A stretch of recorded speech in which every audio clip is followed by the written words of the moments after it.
Okay, this is for for us individuals who are have been experiencing, a lot of changes going on within them, and maybe getting a little worried as to the condition and direction of the world itself. And you recognize that one is passing away and another one is coming through, and you've been receiving the frequencies or whatnot. And so what happens is, you know, things that may have normally grabbed your attention, you seem to detest those things now.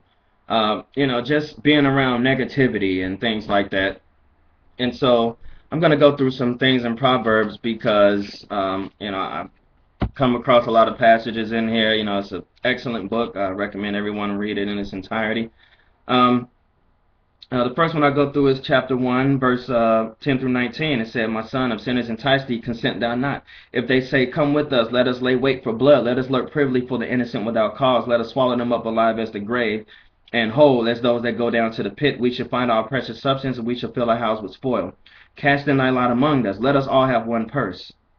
My son, walk not thou in the way with them, refrain thy foot from thy path, for their feet run to evil, and make haste to shed blood. Surely in vain the net is spread in the sight of any bird, and they lay wait for their own blood. They lurk privily for their own lives. So are the ways of every one that is greedy of gain, which take away the life of the owners thereof.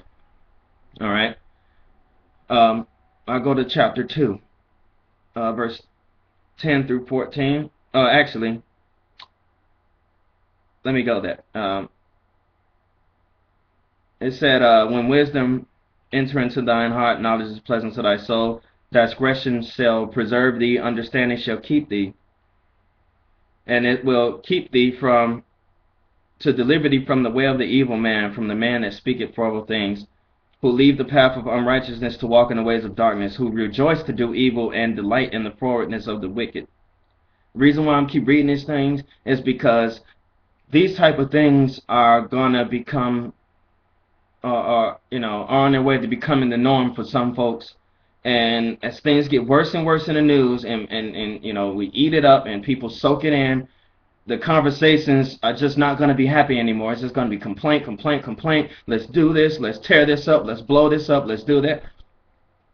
Do not allow yourself to get caught up in it, especially if you're right here on the cusp of this grand change, this paradigm shift. Okay, this shift in consciousness. Okay, if it's love what you feel, please share that. I'll go to chapter 4. All right, 14 through 19. Enter not into the path of the wicked, go not in the way of evil men. Avoid it, pass not by it, turn from it, pass away. For they sleep not except they have done mischief, and their sleep is taken away unless they cause some to fall. Some people just not happy unless they cause some trouble. Get away from around these folks. All right, they want to stir people up, and they don't want to do anything unless they know they got a crowd behind them, because then they can call something, then fall back and hide behind everybody else. Be like, well, that was them, man. Nobody tell y'all to follow me. No, no, no, no, no, no, no, no. Stay away from it. I'm telling you, it's everywhere. People are just gonna be, trying to, even if it's just talk, whether in your beauty shop, your barber shop, on the bus stop, whatever. It's just like, if you can't, calm it down and try to get people to look at things positively, and then they just want to be negative, back away. All right. For they eat the bread of wickedness and drink the wine of violence, but the path of the just is just as the shining light that shineth more and more unto the perfect day. Okay. Yeah, all that may be fun for a minute, but it may not be fun after a while. All right. I'll go to chapter 10, verse 23 here. It is as a sport to a fool to do mischief, but a man of understanding hath wisdom. Enough said. Chapter 11. Let's see, verse 3. The integrity of the upright shall guide them, but the perverseness of transgressors shall destroy them. Yeah? So, little integrity. Alright? It'll be tempting to get angry and fall backwards, but don't. Alright? Let's see here.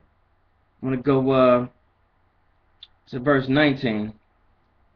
As righteous tendeth to life, so he that pursueth evil pursueth it to his own death.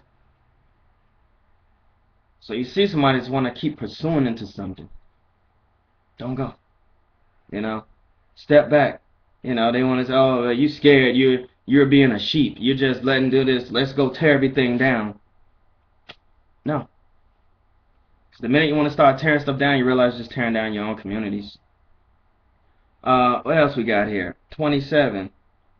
He that diligently seeketh good procureth favor, but he that seeketh mischief, it shall come unto him.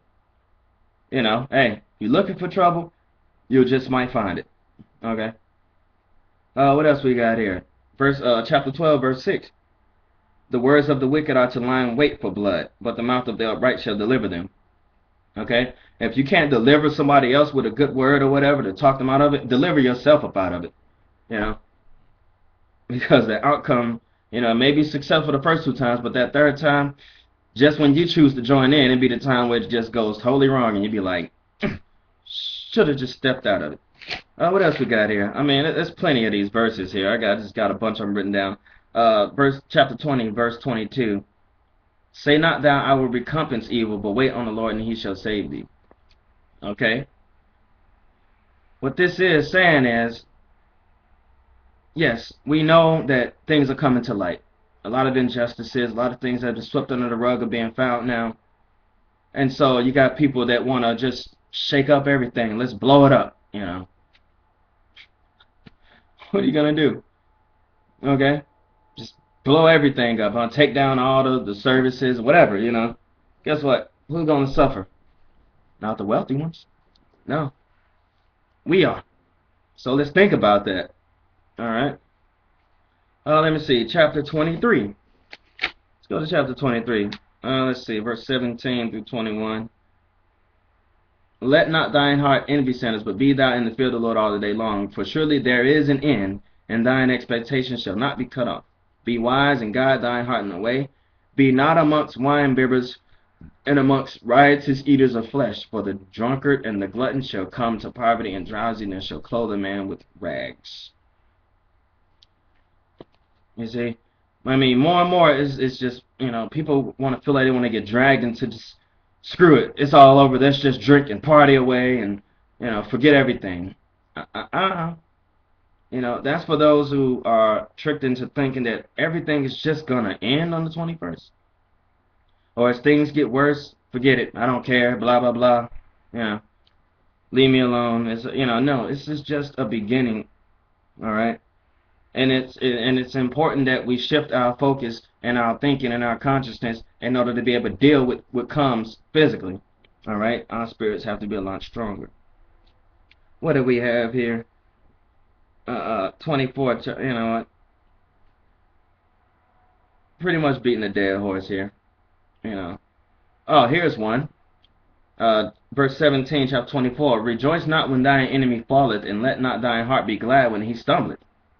Lest the Lord see it, and it please him, and he turn his wrath away from him. I think I used this before. But as the truth gets exposed and people fall, rejoice not when an enemy fall, okay? Because something worse might be taking place, and then it takes you out of yourself, more importantly, because you start to enjoy someone else's suffering. All right, believe me, they're going to suffer in their own right. Let's not enjoy that. Just like everyone mourns these children who were killed in Connecticut. Yet,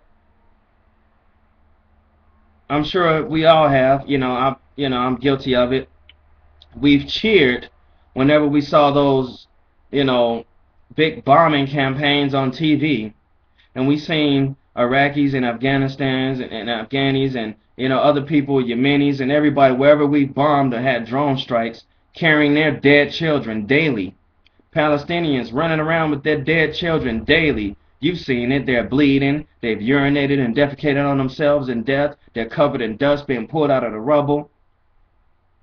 But just because the people over here decide to call them terrorists, or maybe their skin is a few shades darker than the people that die over here, all right, then it's a tragedy. Or it's not a tragedy, it's a victory. But let's not forget, these people are burying their children all the time, okay? Your nationality does not determine the value of your life. We should always mourn the death of anyone, children, whatever, human life. No more can we celebrate it. I'm guilty of it. I've been there and was soaking it in, but no more. Okay. Um, so let's just think about that, in the wake of the people who have died here, the children who have died here, and the adults.